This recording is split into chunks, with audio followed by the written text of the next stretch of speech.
Сегодня, дорогие друзья, мы приготовим блюдо дикое, ужасное, первобытное. Выглядеть оно будет очень неаппетитно, но при этом будет невероятно вкусным. Зажигаем огонь под казаном и наливаем масло. Значит, мы приготовим довольно много еды. Это будет килограммов 6 или 7 такой сытной, очень добротной каши, на которую пойдет всего лишь навсего 200 миллилитров. Это каких-то там 150-160 грамм растительного масла. Правда сказать, здесь и на мясе тоже то есть вот жирок небольшой, а мясо необходимо взять особое. Можно взять говяжий хвост, можно взять баранью шею, есть у меня здесь небольшая такая, буквально несколько кусочков. Можно взять баранью грудинку. А еще, если говорить об оригинале этого блюда, которому я научился давно, еще лет 20 назад в Ташкенте, в Чайхане, в Махале Сабзавод. Учил меня этому блюду тогда еще молодой парень, теперь уже взрослый мужчина по имени Дильмурод. Дильмурод сказал мне тогда, что я, говорит, раньше работал поваром в посольстве Узбекистана в Москве. Я подумал, некоторые люди украшают свою биографию, а потом прихожу в посольство, смотрю, такой хороший, рукастый повар, что-то там готовит. Я подошел, спрашиваю: Дильмурод Аке? Сіз бе?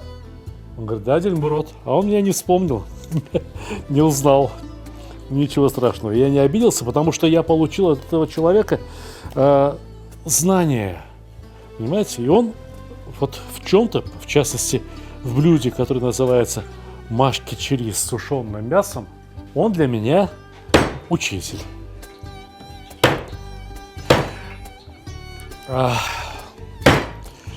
Если поедете в Ташкент, сходите на рынок и попросите, чтобы вам показали это самое сушеное мясо. Конечно, навряд ли вы его купите, потому что выглядит оно примерно так же, как мумия фараона, которого только что откопали. То есть что-то такое серо-зеленое, но когда приготовишь, вкус необыкновенный. У меня прямо такое сушеное мясо тоже бывает иногда. Друзья из Чечни привозят. Но там сушат немного иначе, не так, как в Узбекистане. Тем не менее, сушеное мясо найти можно и в Москве. Есть в Москве особый чеченский магазин. Поищите через интернет, сходите и купите, если хотите именно сушеное мясо. Я буду готовить с другими продуктами. У меня здесь есть копченые говяжьи ребра. Но начинается все непосредственно с мяса и вот с этих крупных кусков от шеи. Мясо надо довольно глубоко обжарить.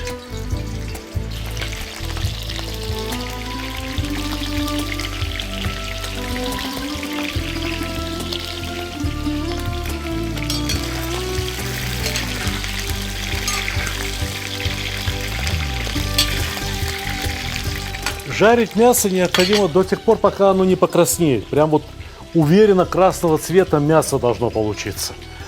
Иначе будет не так вкусно, как задумано.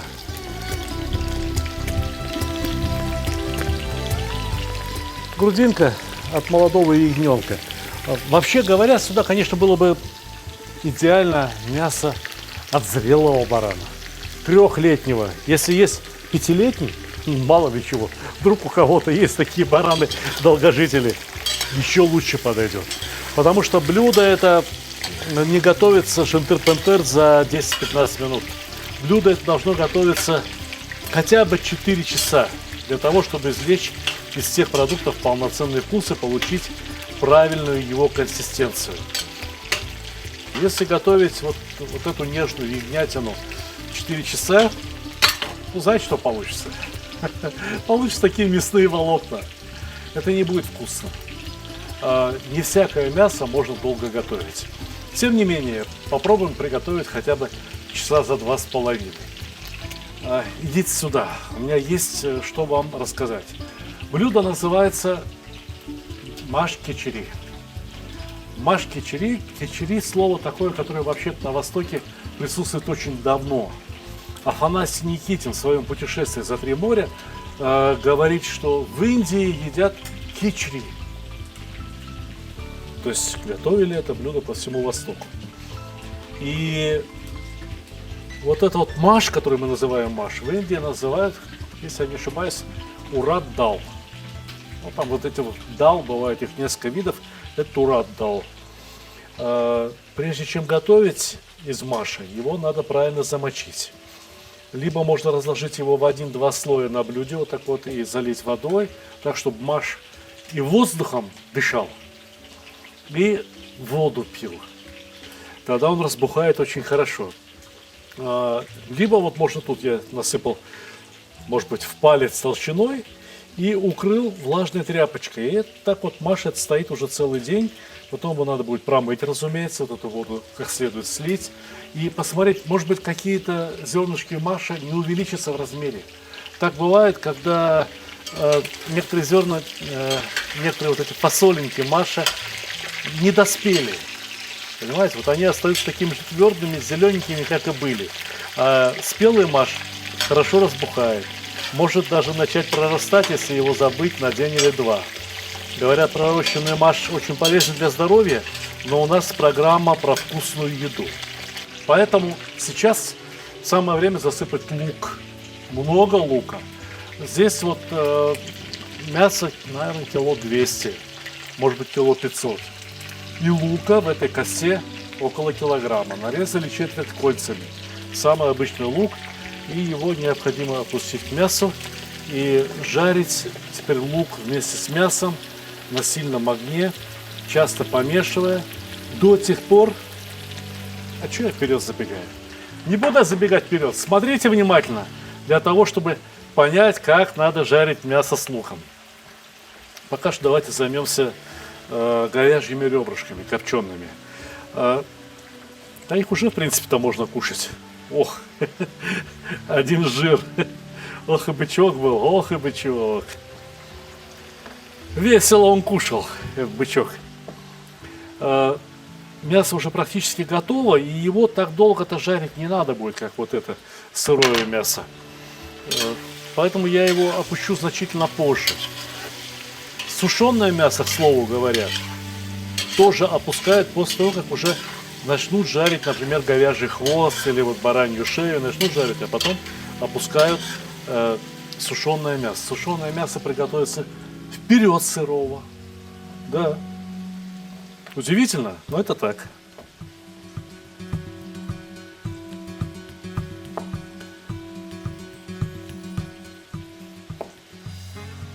О, аппетитненько, красиво выглядит.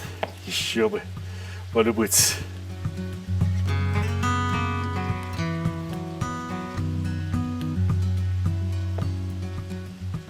Однако даже на одного мужика такое ребро это слишком много, да и не будет удобно там в казане помешивать.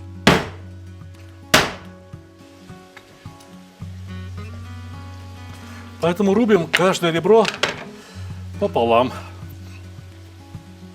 Дельмурод учил меня жарить мясо до тех пор, пока лук не растворится в соусе.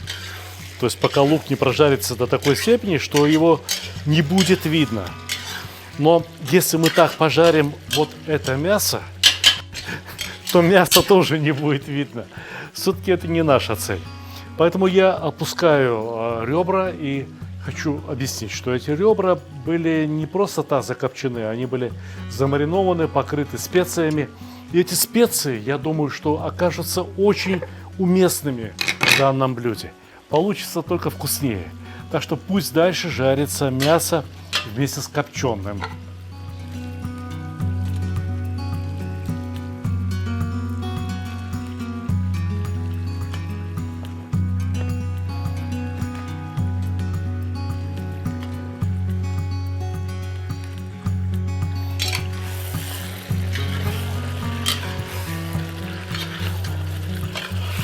Нагрев под казаном теперь можно убрать до среднего, может быть даже ниже среднего. И пусть еще жарится. Пусть жарится до тех пор, пока и вот это копченое мясо, которое уже практически на 70% готово, не прогреется. Пока все не примет одну и ту же температуру.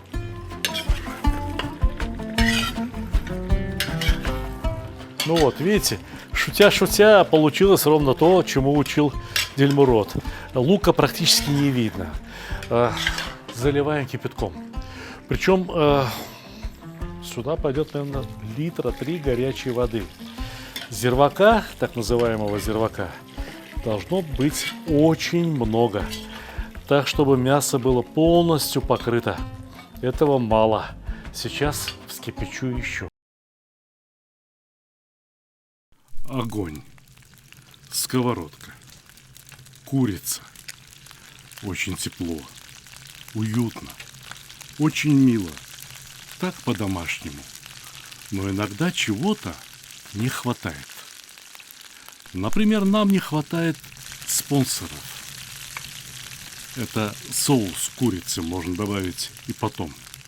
А о рекламе лучше позаботиться заранее. Приходите, убедитесь, мы умеем снимать вкусную рекламу. Ну и пусть вот так кипит, пусть вот так побулькивает. Очень хорошо, очень красиво. Сколько времени должно вариться мясо? Все зависит от самого мяса.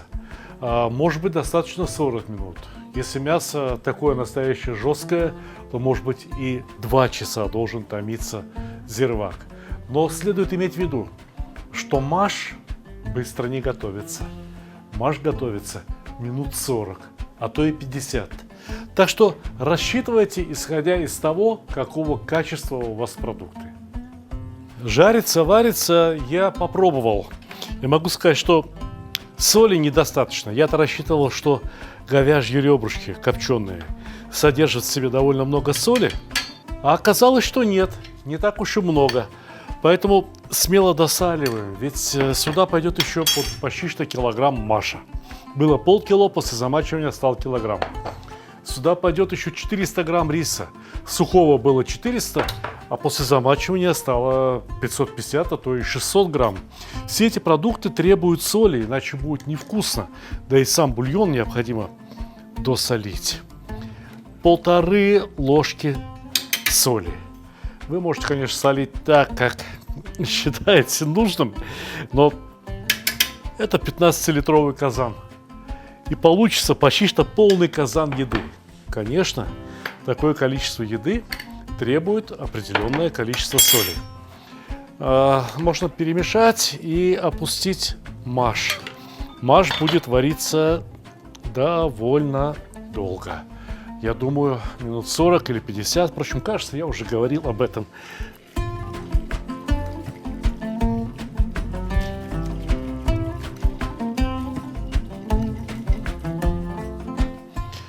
На первый взгляд кажется, как будто маша очень немного.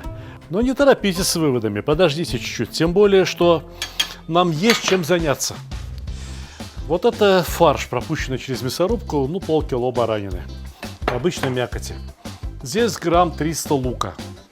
Вот это все необходимо обжарить. Я беру примерно 40-50 миллилитров растительного масла. 2-3 столовые ложки. Очень не надо. Опускаю сюда лук и опускаю сюда весь фарш сразу.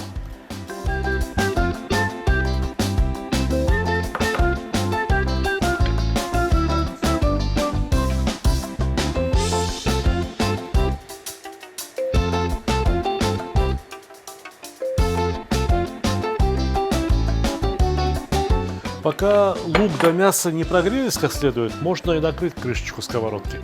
И потом, когда будем помешивать, лучше закрывать. Температура под сковородкой довольно высокая, пускай вот эти мясные соки, луковые соки выходят, и пускай они осядут снова именно на мясе. Понимаете?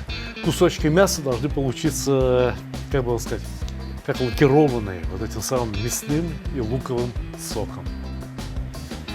Видите, как бурно закипело под сковородочкой. И сок выделился. Вот пока сок выделился, сейчас самое время посолить, чтобы соли было в чем растворяться. Иногда солят там уже одно масло и сухое мясо. Как? Эта соль так и останется крупинками. Примерно чайная ложка, может быть чуть-чуть больше, потому что здесь 700-800 грамм продуктов. Этого будет в самый раз. И перемешать. Если какое-то мясо слиплось в комочки, комочки непременно разбить. Черный перец. Черный перец для аромата, для аппетитности. Ну, тоже не меньше чайной ложки.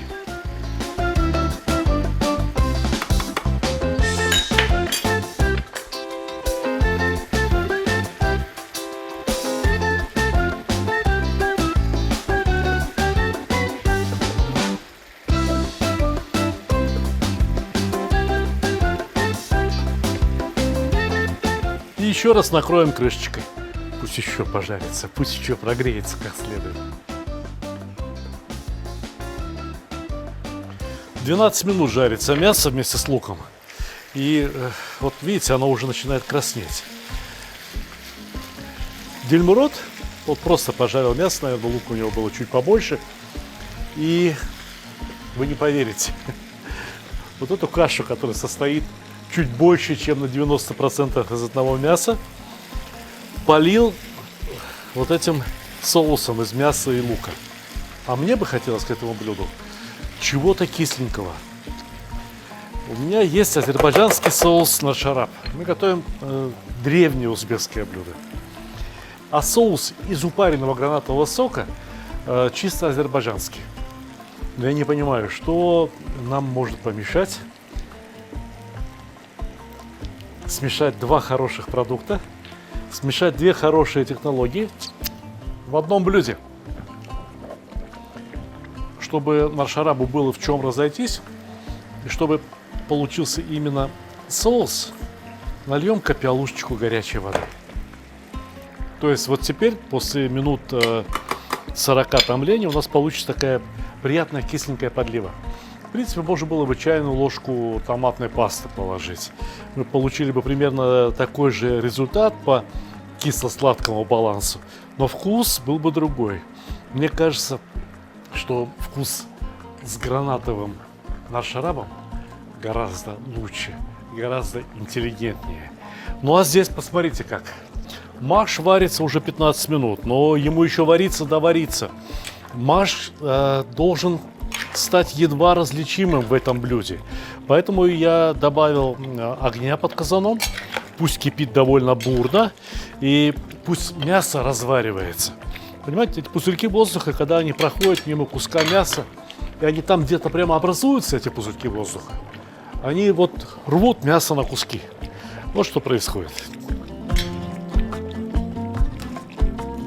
Вот видите, Маша казалось, что его совсем немного. Вот он разваривается, и все превращается в такую вот кашу. Еще и рис опустим. А рис очень хороший. Это рис Чонгара, любимый мой рис. Он впитывает в себя воду столько же, сколько девзира. То есть на килограмм риса до 2 литров воды впитывается легко. Здесь было 400 грамм риса, но он уже замоченный. И я думаю, что он впитает в себя еще минимум 600 мл воды. И кроме того, выпустит из себя крахмал. Тем самым загустив то, что у нас сварится. Нам необходимо получить очень густую, очень вкусную, настоящую кашу.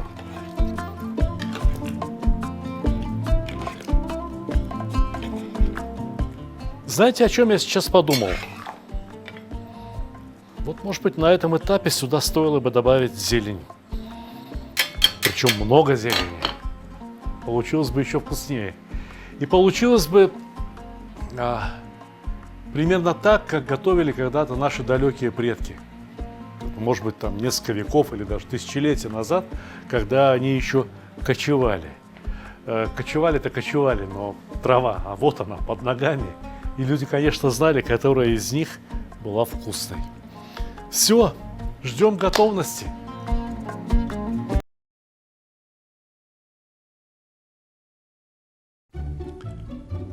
Самый лучший подарок – тот, который приносит радость и удовольствие. Особенно если речь идет о мужских удовольствиях.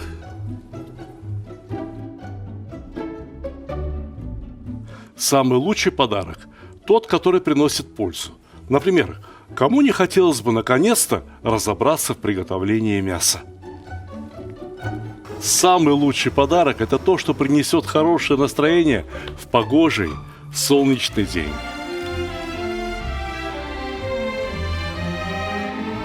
Самый лучший подарок – тот, что способен научить чему-то полезному и вкусному, ведь казан на кухне, как рояль в оркестре.